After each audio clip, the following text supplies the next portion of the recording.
بسم الله اللهم صل وسلم على نبينا محمد. السلام عليكم ورحمة الله تعالى وبركاته.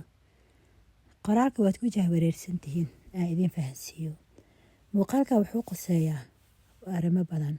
waxaa ka mid ah 3 mawduuc. waxaa ka mid ah fasirka riyooyinka, qofka loo fasiro riyo, qofka jecel in loo fasiro riyadiisa.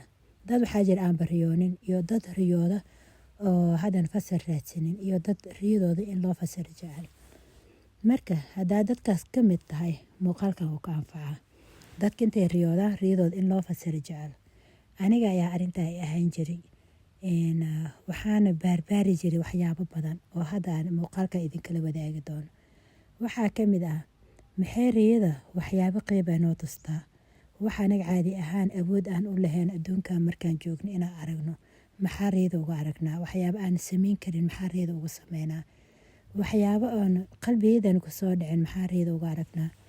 rabbina muxuu ulajeedo u ka leeyahay markuu riyadaana tusaay riyooyinka noocaas oo kalaa waa anaga caadi ahaan aan awoodin. markuu ilaahay riyada noogu tusaay maxay ulajeedo ee meesha ku jirtaa. mararka qaar waxaa arkeenaa dad aan weligeena arkin ayaa riyo ku arkeenaa. mararka qaar waxaa arkeenaa dhul aan weligeena tegin ayaa riyo ku arkeenaa.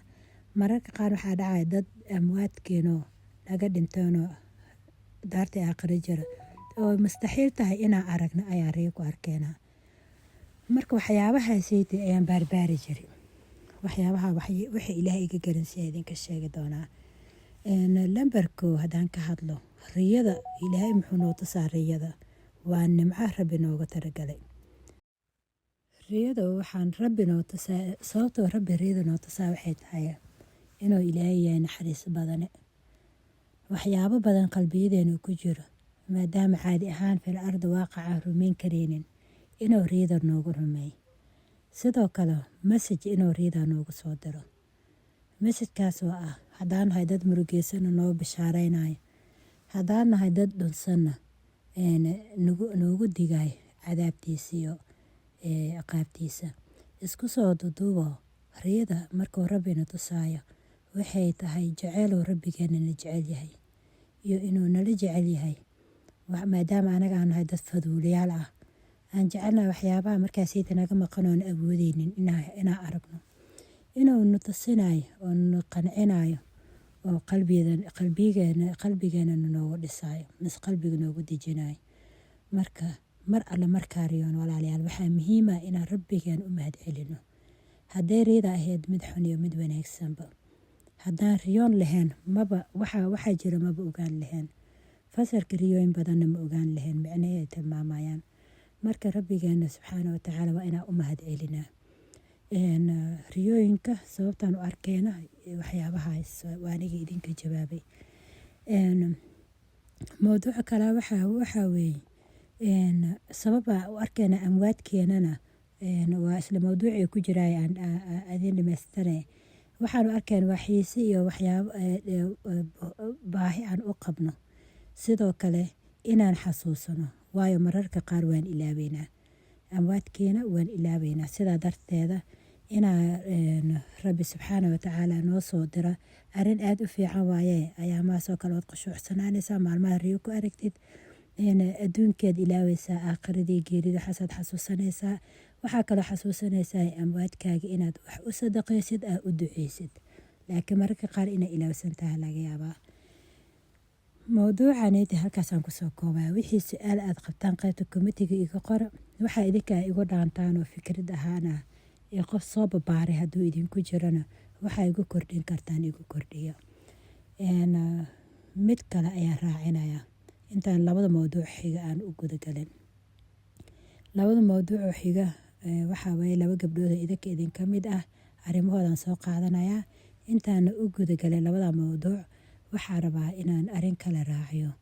aan u duceyno awoowayaasheena ayeeyaasheena 5aad 6aad 7aad waayo cid xasuusanaysa male. maanta ayeeyadaadii hooyaday aabbaha xasuusanaa u duceynay. aabbahana hooyadiisa saa u duceynaya mise adigaaba u duceynayaba. aabbahaagi aabihiisi awowgiisi yacni awowgaagi aabihiisi cid xasuusanaysa male. Ilaa awowgaagii wuu dhintay, aabbahan wuxuu u duceynayay aabihiisii, awowgaagii ayeeydaadii afaraad mise saddexaad cid xasuusad ma laha. Marka walaalayaal, rabbi ajar iyo xasanaad badan oo naga siinaya.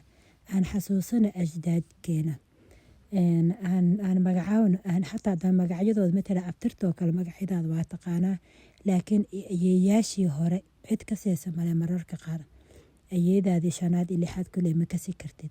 aan magacaawno, aan iraahna ayeeydeeda lixaad, teedii toddobaad, teedii sideedaad, ayeeydeeda tobanaad. waxuu sadaqeen wax yarba ha ahaadee, rootiinna aan ka dhigano.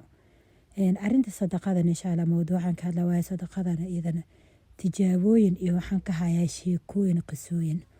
qof arrimihiisi nololihiisi oo qisooyin ka haya arinta sadaqada hadday jirtana, walaa waa jeclaan lahaa inaad ii soo qortaan, qoraal ahaan iigu soo qortaan, mise qaybta Facebook baad cod iigu soo duubtaan. labada arrimood oo kale idinkala hadlaya waxay tahay laba gabdhood idinka idinka mid ah. labada gabdhood midna idanaan ka qabaa, yacni idanaan ka qabaa inaa arinteeda idinla wadaago, midna kama qabi, fasax kama qabi.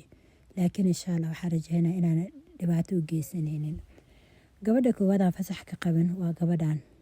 waad arkaysaa meeshaan idiin soo calaamadeeyey commentigaanayta waxaa ku qoran 80 commenti. 80kan commenti hal gabaraa soo qorto.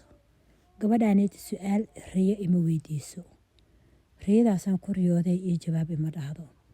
gabadhaanayta mar walba waxay soo qortaa saliga nebiga calayhi afdal salaatu wassalaam. nebigay ku salidaa.